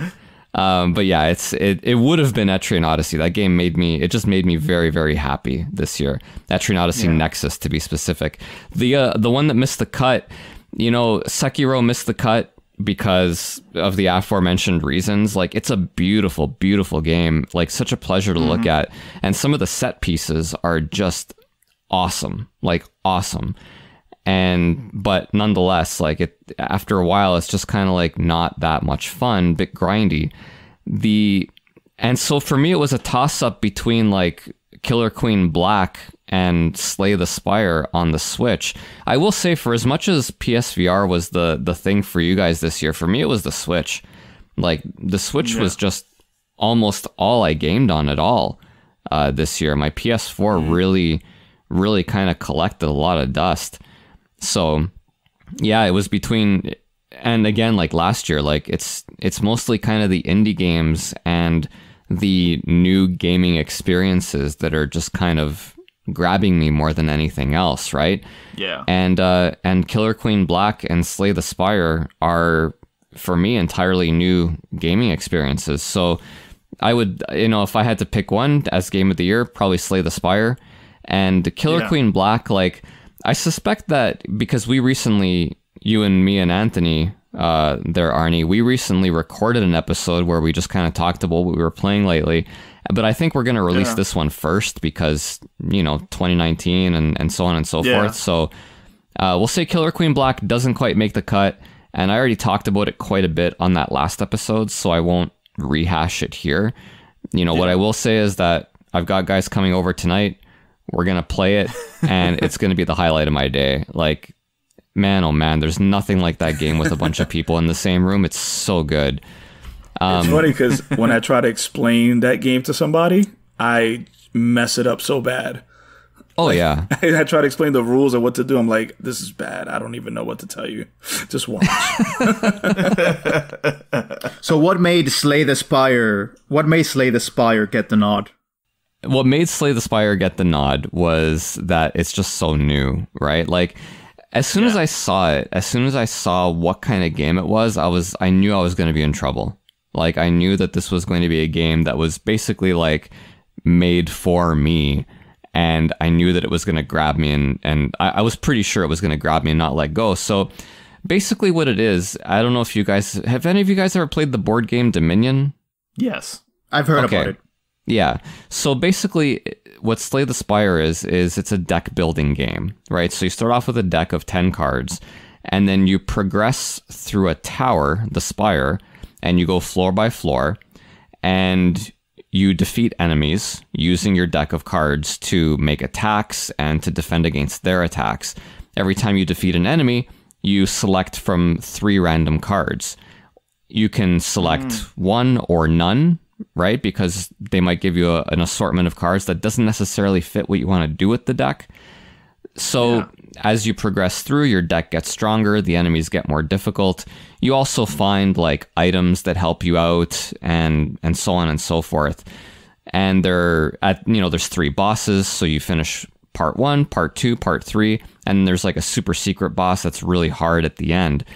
And I found that I just, you know what, much like with Beat Saber last year, I just haven't played a game like Slay the Spire before. You know, I've played Dominion, but this is a way different beast than Dominion. Like, using Dominion as a reference is a good way to kind of like, you know, shortcut your way into explaining what it's like. But the fact is, as a video game, I haven't played anything like it. And it is wildly, wildly addictive. Like, almost shamelessly so, you know, honestly, because there's so much randomness in it. And so it's like when I mentioned on our Pokemon episode, like with the kids opening the Pokemon card packs and they turn into little meth addicts. Like that's me playing Slay the Spire every time I defeat an enemy or go up a floor, right? Because it's like, it's always random. It's like, what am I going to get? What am I going to get? What am I going to get? And then you start feeling the itch, and it's all I can think about all day. And oh man, it was brutal. I eventually kind of learned to hate it because I couldn't stop thinking about it. But I mean, it is, if that sounds at all appealing to you, they really nailed it. It's made by Megacrit Games, and this is their first effort. I think basically like the main guy behind the studio, I can't remember his name, unfortunately, but you know, he was like, yeah, I kind of wanted to make a video game version of Dominion. And hey man, like he nailed it. They nailed it the first time. Yeah, well, I'm glad that, you know, we're getting something different, you know, for the game of the year. I don't think Slay the Spire has necessarily been on everyone's radar. I certainly haven't seen it in a lot of game of the year lists. So I'm glad that, Paul, you're picking, again, one more year that you pick indie over AAA. I think this is becoming a trend now, Paul. But I'm glad you're saying it. It's new, right? Like, I'm always, no matter what happens, like I'll always play my shoot 'em ups and I'll always play my JRPGs, and you know, I'll always go back to Etrian Odyssey. But the fact is, at this point in my life with the games that I play, I can't help gravitate towards the new experiences. If someone does something new that is well executed and different, that's probably going to be the one that I pick.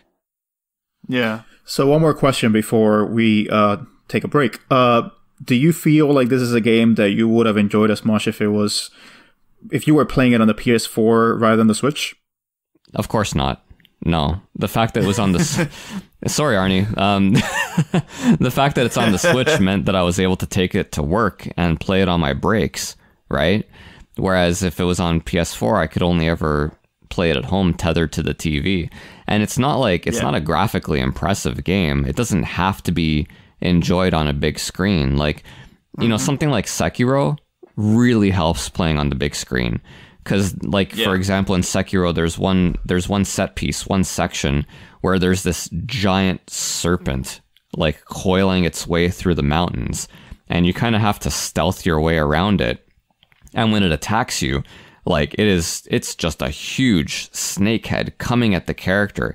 And it's awesome. It's huge. And the mountains are snowy and beautiful. And if you have it on a large screen, then, you know, it's just that much more impressive. Slay the Spire Yeah. is not impressive at all on a large screen. It's just Slay the Spire on a large screen. That's the only difference. So yeah, it really helps to have that game on the Switch instead of the PS4. It just does. The question now is, if Etrian Odyssey makes the jump over to the Switch, I would be incredibly happy. I really would. It can. I mean, it's a matter of time, really.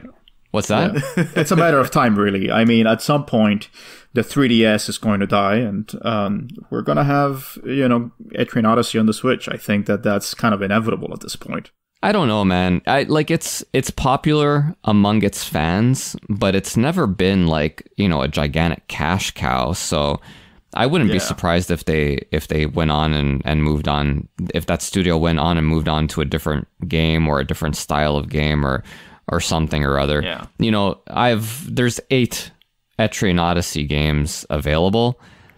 I can go back and play, whichever one I want. I haven't even played them all, so it's fine. If they release another one, great. I'll be ecstatic because that formula, it just works. I never get tired of it. But if they don't, that's cool too.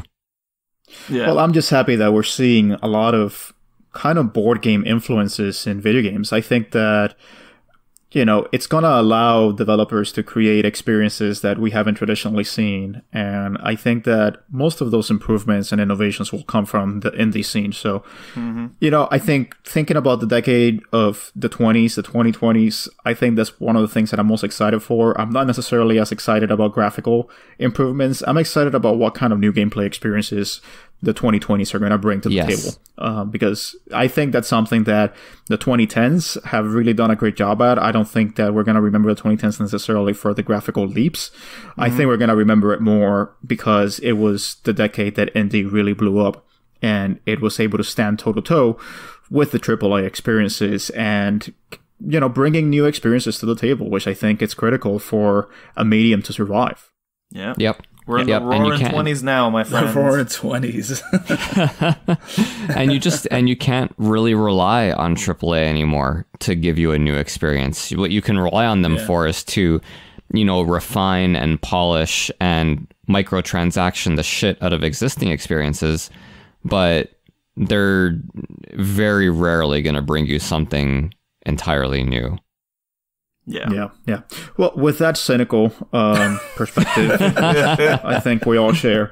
We're going to take a break and we're going to close it out with my picks. Not saving the best for last. But, at least you get to hear them, even if they're not great. So, we'll be back.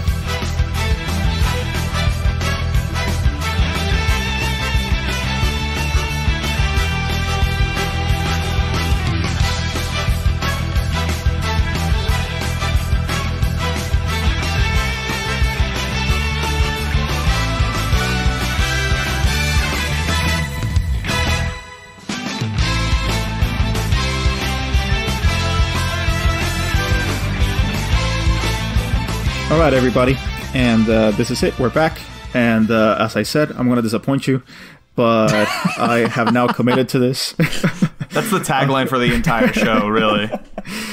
Okay, so I was thinking a little bit. One of the things that I realized in trying to come up with this list is that I actually did play a lot of games this year. It's just I was a very promiscuous gamer. I picked up games, dropped them. They didn't quite stick with me. They didn't quite stick the landing.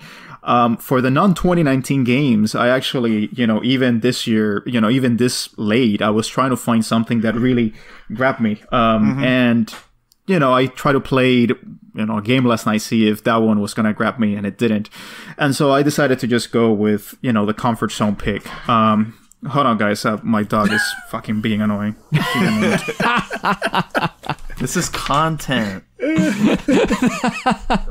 Yeah, the dog really barking. Is. That's you really have to leave this. That's good pod. I'm telling you. This is the uncut Patreon episode. Yes.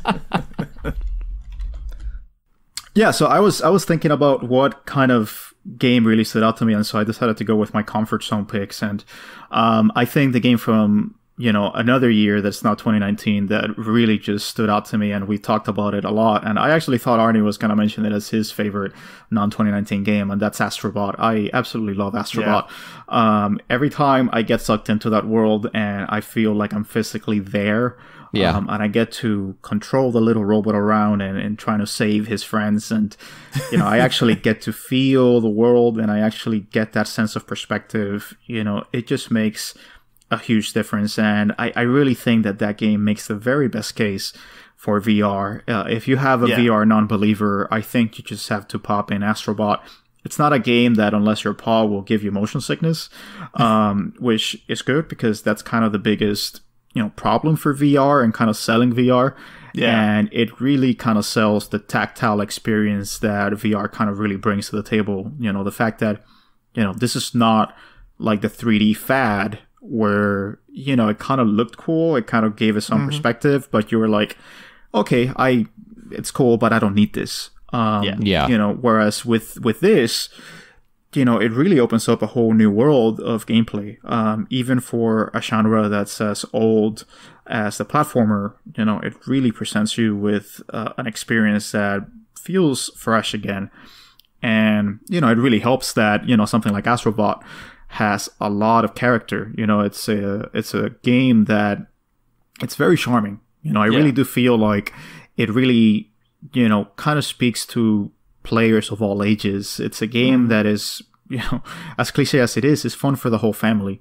And if you're watching this, I think the fact that Sony had the second screen, and that actually has the stream, on the TV, I think it's genius. You need the extra processor, but it's worth it, I think, because everyone can kind of see what you're doing. And, I think that there are very few experiences where you're actually forced to really take into account the whole 360 environment, and the fact that, you're always kind of looking around the corner, you're always looking behind you, see if you missed anything. And when you discover something that, it's kind of a little bit out of the way, but you just decided to like crane your neck a little bit and you realize, oh, wow, there's something there, and you're like, okay, how can I get there? How can I position myself in a way that I can actually see my little robot, and have him kind of navigate all the way there? It just feels very fulfilling in a way. And I think with Astrobot, what it does very well is that it's lenient enough that you don't feel punished when you make a mistake. And I think that's necessary in a VR game because, you don't have all the perspective that you would typically have in a 2D game. And so you don't have all the information communicated to you because, you need to have a whole 3D environment. And I think because of that, Astrobot really does a good job of, for example, if you're going to go into a platform, into like a tightrope, it just kind of has a little bit of a magnet effect, where it just kind of gravitates you towards it. And I think that makes a huge difference in not making it frustrating. I could see how this game could be very frustrating if those little design decisions were not made. And I think this game really is a masterclass in design. So I know, Ozzy. Like, I almost wish that they used that kind of platforming mentality for all platform games, right? Like, just make the jumping and so on a little bit more forgiving. There's something about jumping onto a platform in 3D and missing that, it's just not satisfying at all. And Astrobot really just kind of solves that problem very simply and elegantly, in that you just literally sometimes just cannot fall off. Like, there's that little bit of a magnet. And also, to your point about the motion sickness, I don't get sick playing this game.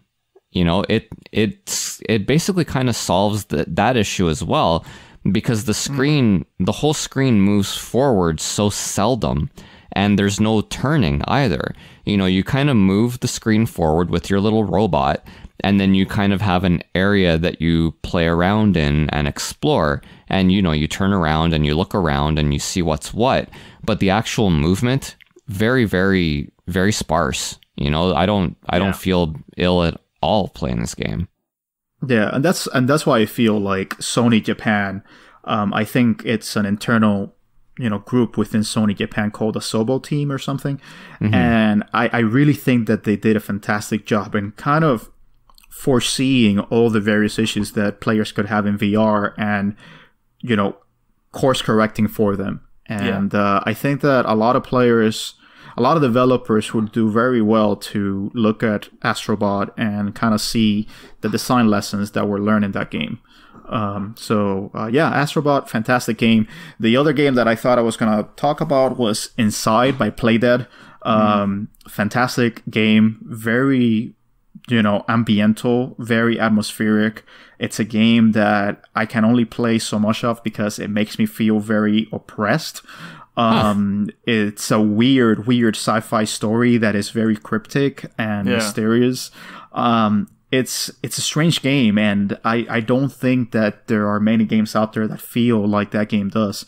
And I really think that, Playdead has managed to achieve a certain type of style that is cinematic without necessarily being cinema, while always retaining that sense of agency. So Inside is also a fantastic game.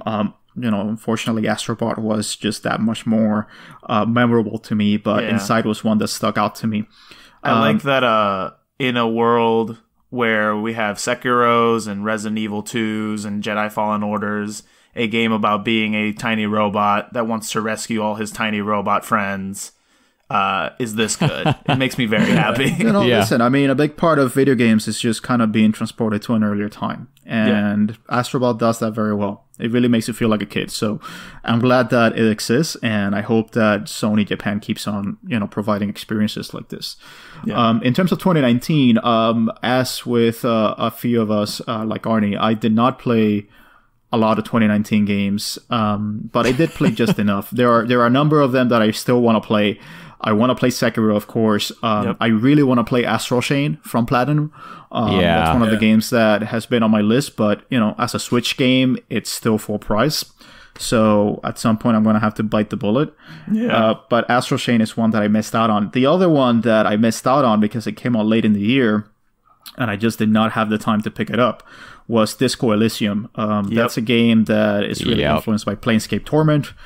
And it really looks like it ticks all the narrative boxes that I want in, games nowadays. So where at any other year, I would have been able to play it and give you an assessment of it on whether it fell at my top, ranking. But unfortunately, alas, that's not the case this year. So maybe in 2020, I'll be able to play it and tell you whether it made my cut for favorite games that I played in 2020. But missed opportunities. Devil May Cry 5 almost made the top spot. I really dug it. I really thought that it was a return to form for the series. Not that it ever went away. I think that DMC, the Ninja Theory, version was good. And I think that it gets unfairly maligned for a number of, fan reasons, which I hate. But I think the problem with Devil May Cry 5 is that I think I realized this year that I'm kind of over the hack and slash. I think as Paul mentioned, nowadays I'm seeking new experiences in my games. And I do feel like Devil May Cry 5 is a game that's a kind of time capsule. It's very linear. It provides a very awesome experience. It makes you feel very good. It's very fast paced. It has a lot of action. It's the game that 12-year-old me loved. But I think that nowadays I'm craving more in my games, and I'm craving more of a complete experience in terms of its world building. And, because of that, I ended up choosing as my favorite game that I played in 2019 that, again, may not be the best game of the year, but at least it was the one that I spent the most time with, and that was The Outer Worlds by Obsidian. And right on. I haven't really been able to talk about this game, but I dedicated about 30 hours to it. I didn't continue with it just because, I decided that I had my fill and I wanted to go on to other experiences. But I really liked it. One of the things that I liked the most about it is really that it made me feel like it was the Fallout that I wanted when I started playing Fallout 4. And it's a different game from Fallout. I think that, the environments are smaller. It's kind of more segmented. You don't really have an open world per se, but it manages to feel open enough. And I think what I liked the most about it was the world building. I really think that, the fact that you had Tim Kaine, who was the original designer of Fallout, and Leonard Boyarsky, the other co-creator of Fallout, really brought a very fresh voice, to the game, and it's very satirical. It's the type of game that I think we need in these times, where it's not afraid to really make fun of the way things are right now. With what we have is a very ultra capitalistic environment where people are basically gamified, and they're just kind of like widgets, and they're just kind of a number on a spreadsheet. And nowadays everything is done in the interest of maximizing shareholder profits, etc. And this game just takes that and ramps it up to its logical endpoint, and shows just how ridiculous it is that we have given so much power to corporations, and we have made money the ultimate end goal of everything in life. And it's really the fact that you have a corporation that basically says, oh, you're gonna be able to grow hair, but you may lose your eyesight. It's just saying things like that with a straight face. It's just absolutely fun and very nice to see in the game industry. Or other things like the fact that you have pigs that have been tested on, and essentially they grow cysts, like tumors, and those tumors are sold as food, and something really, really disgusting, but that foreseeably you could see because it's very cheap to provide that. So I don't know, I found it very enjoyable. I found the gunplay very enjoyable, which is not something that you traditionally say. Does it still use the aiming system like Fallout does, or does it do something different? It does a little bit different. I mean, the way that it works out is it's kind of like VATS, where it allows you to target things, but it doesn't necessarily tell you that you're targeting something. And instead of just pausing time, it just slows it down significantly. And you have a time bar that runs out as you have it. So the more you move, the more you lose it. And so if you stay still and you just target, then that's fine. And so if you target the head, then you could have them lose their eyesight, so their targeting gets worse. Gotcha. If you target the feet, they're slower. So, if you target the torso, you do more critical damage, things like that. So I actually think that it's an improvement on the VAT system that was in Fallout, because it doesn't lead to the same kind of pausing and moving that you have in Fallout, where you're constantly clicking, the right bumper in order to trigger VATS to, one, see if there are any enemies that you haven't seen, and two, just kind of really think about what you're going to do next. It kind of makes you be on your toes a little bit more. And the other thing is that Obsidian finally was able to provide a game that was able to be shipped without almost any significant game-breaking bugs. So I know that's kind of weird to say, but shout outs to Obsidian for finally putting out a game that was polished enough to not break your console. Goddamn. But I did have one critical bug that I found very amusing, and that was that the game thought that my gender was female. So everyone referred to me as a woman. So either that was a glitch, or we are living in a postmodern time in which we are the inverse sex, which possibly could happen. Who knows? Great glitch, though. I mean, maybe they were just all throwing shade at you. Maybe I don't know my own gender. Who knows? It's funny. You reminded me that I also played an Obsidian RPG that I just recently finished in Stick of Truth, South Park Stick of Truth. And that was interesting. I really enjoyed it. Yeah, I enjoyed that as well. I would. Yeah. Yeah, I don't know if I want the sequel. I don't know if I need that. I bought it on Black Friday, but I don't know if I'm ever going to play it. But I definitely had a good time with it. Yeah. Yeah. So right on, man. Those are my 2019 picks, guys. So pretty sweet. Anything else before we close out? Yeah, no, I thought Outer Worlds, man, that one just passed me right by. Like, I saw it and there was hype and I really liked the aesthetic. But man, oh man, there's just so many games. Like, it's not just 2019. This has been a long time now that there are just too many games to get through them all. Yeah, and it helps that it's on Xbox Game Pass. So if anyone is on the fence about it, and you have Xbox Game Pass, just play it Get it for and see free. how it is, which I think it's a fantastic proposition. I think Microsoft will really do well to continue its subscription service. Yeah. I think that I should have lied and said Death Stranding for mine. So I want to amend that. It's great. I love urinating on things and making pea grenades. I don't know. I'll probably play Death Stranding this year. And I'll be able to give an assessment on it. I mean, it's a Kojima game. Eventually, I will relent and play it. Of course. But, I didn't feel an urgent need to play it, before the end of the year. But, I guess if we have, really communicated something is we are not the most authoritative voices in terms of, what game was the best of 2019. We're not. So if Definitely you're listening to us for that, then you're making terrible life choices. Yep. But, at least we can give you what we enjoyed from 2019. And maybe, hopefully, you're also going to enjoy it in 2020. So with that said, happy 2020, guys. Really, I hope you guys stick with us. We really have a lot of fun doing this. Yeah. And I hope that we can continue doing it because, all of us are friends. And sneak preview, we're going to get together this year. All of us are going to meet up for the first time. And we're all going to be in the same room for the first time ever. So that's going to happen sometime in April. Yeah. We're And all we're going to really get to hear the looking forward to it. dogs at the same time. So hopefully 2020 is going to be a great year. Hopefully the 20s are going to be a great decade. Hopefully we don't die in a fiery nuclear death. We can hope. We can hope. Yes, we can do that. We can do that. We can try and be optimistic. Yes. Yeah. I wish it's not our forte, but we're trying, damn it. We are trying. And with that said, just remember, if you like what you hear, make sure to go to Apple Podcasts. Make sure to subscribe. You don't even need to subscribe. Just give us a review, guys. Yeah. Thank you guys so much, all the listeners, and you guys, obviously, for 2 awesome years. I think we can all agree that the true game of the year is the friends we made along the way. Oh, nice. Hey, Nice. there you go. That was a good one, man. Wow. Yeah, man, that belongs on Disney Plus. Yeah. I'll stream that. We love you, Arnie.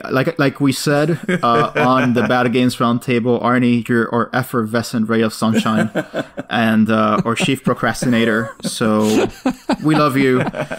We swear that we're not gonna, put you down that much in 2020. You're gonna stick around with us. No, we're not swearing anything like that. We're not gonna fire you. I'm putting in my 2 weeks.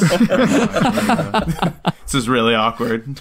We resolved to not fire you this year, Arnie. So People break their New Year's resolutions all the time. This gives me no job security whatsoever. So if you want to hear more from us, go to regionfreegamers.com. It's we're gonna resolve to put more articles in there. So definitely make sure to check it out. We resolved to make timely companion posts for the website. You can find us at Region Free Gamers Podcast on Instagram. That's where you can usually find Arnie, throwing up shit and putting up questions and asking the community what they like, what they don't like, whether Pokemon really is better than Thief. And it's not. But, it was scientifically proven to be. And you can also find us on Twitter. We're at Region Free Gamer, just that, without an S, because Twitter, go figure. It's the worst thing that was ever devised in the 2010s. You can also find us all on Instagram. We're not going to go over all of our handles, but you can find us there. You can find us tagged on the post that we put up on Instagram. Definitely always happy to talk to everyone. That's really the most important part of what we do. You can't imagine, every time someone says something nice, we put it up on the thread and we're like, that's so awesome. So you are making, close to middle-aged guys very happy by doing that. So Teetering. Speak for yourself. Teetering middle-aged. yeah, teetering on middle-aged. So, stave off our midlife crisis a little bit further by giving us some good feedback. Damn, I gotta finish this off. All right, guys, this is it for all of us. Thank you. Happy 2020. We'll be back in another week, I guess, because we're running the Battle of 1998. That's right. And we really love you guys. And until next time, we'll do better next time. See ya.